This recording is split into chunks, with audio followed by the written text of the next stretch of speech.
Hey there, this is Coffee Can Insight video number 2. In these videos, you and I are either learning a new skill, we're dusting off an old skill we haven't used in a while, or we're sharpening a skill we know and practice. And what skill is that? Self-reflection, remember? Today we're going to answer together self-reflection questions number 2 and 3. And if you don't know me yet, my name is Mark. I'm a pastor and professional counselor who also struggles with anxiety and panic.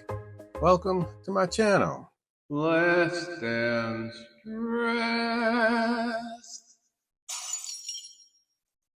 All right, we're going to get to questions number 2 and 3 in a minute. But before we do, I just wanted to remind you of a couple things that we're doing here.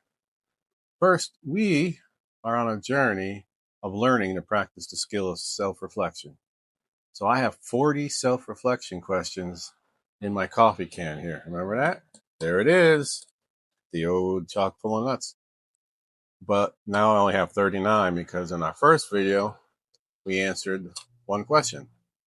So here's what I do. Remember, I pull them out at random, and then I answer the question, and then give you time to reflect on it, and you answer it. And so I wanted to, as a reminder, just give you a simple definition of self-reflection. Self-reflection is the intentional process of turning inward to examine your thoughts, feelings, motives, and actions to gain insight and promote personal growth. So we got that, all right? And second, I wanted to remind you of some of the benefits of self-reflection, and we're going to add a little to it. So last time in the first video, we said that self-reflection gives you greater self-awareness, right? And this way you can identify your strengths and why you do what you do. Second, B, it helps you learn more about your values and goals, which then helps you to make informed decisions that align with those values and goals. Very important at that. And C, it helps you to reduce stress by allowing you to process your emotions. Some of these questions help that, and some do the other with the self-awareness. But let me add 2 more additional benefits that we didn't touch on last time, and that's D. It helps you to build resistance by identifying lessons learned. Now, we all make mistakes, right? So what self-reflection can do is help us to learn from our mistakes and make a different choice next time. That sounds good, right? And E, self-reflection can help you strengthen relationships. So what it does is it can help you better understand how your own actions and your past triggers impact your friends, your family, and your significant other. All right. So do you have your tools handy? You're going to need something to write on and the questions. Well, I got my dedicated notebook right here. So I'm providing the questions. So grab your pen and your paper or journal or notebook or even a notes app on your phone. Let's get into the coffee can and see what questions we have today. Open it up. Da-da-da. We're going to mix it up. Shake it up. All right. So here comes question number 2. You and I. Says this, what am I complaining about the most and what can I do to fix it? What am I complaining about the most and what can I do to fix it? I bet that's backwards, isn't it? What am I complaining about the most and what can I do to fix it? I'm gonna need a second to think about that one. Let's see. I've been thinking about it here. And if I'm honest, I think really my mind has been focused a lot on YouTube and getting enough hours, watch hours, and getting subscribers. So in my mind, I think I've been complaining to myself and to God that it doesn't look like I'm getting any traction. Maybe if you have a channel, you know what that feels like. So I'm complaining about YouTube. Now, what can I do about it? Well, a couple things actually. I can continue post and kind of do what I instinctively, do what I intuitively feel like I'm supposed to do,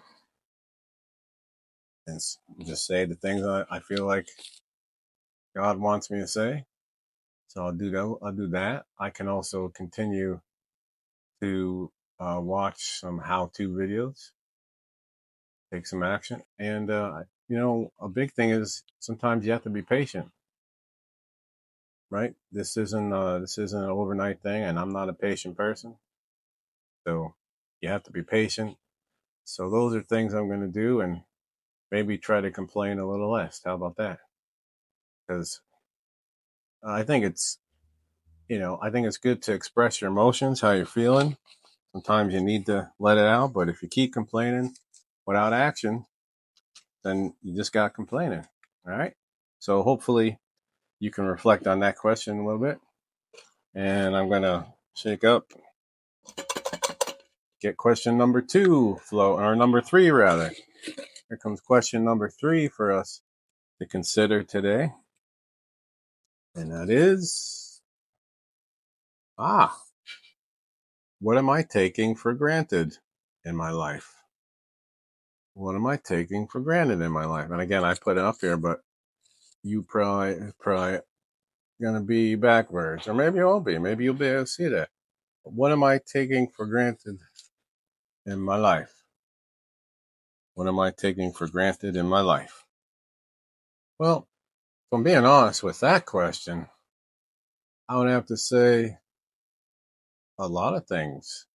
I think sometimes we get so blinded or one-minded or single-minded that we want something and we forget what we already have, the blessings that we have.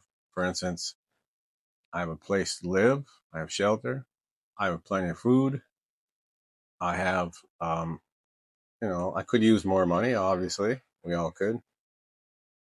I have a wife, kids, and that's good. That's a good thing, right?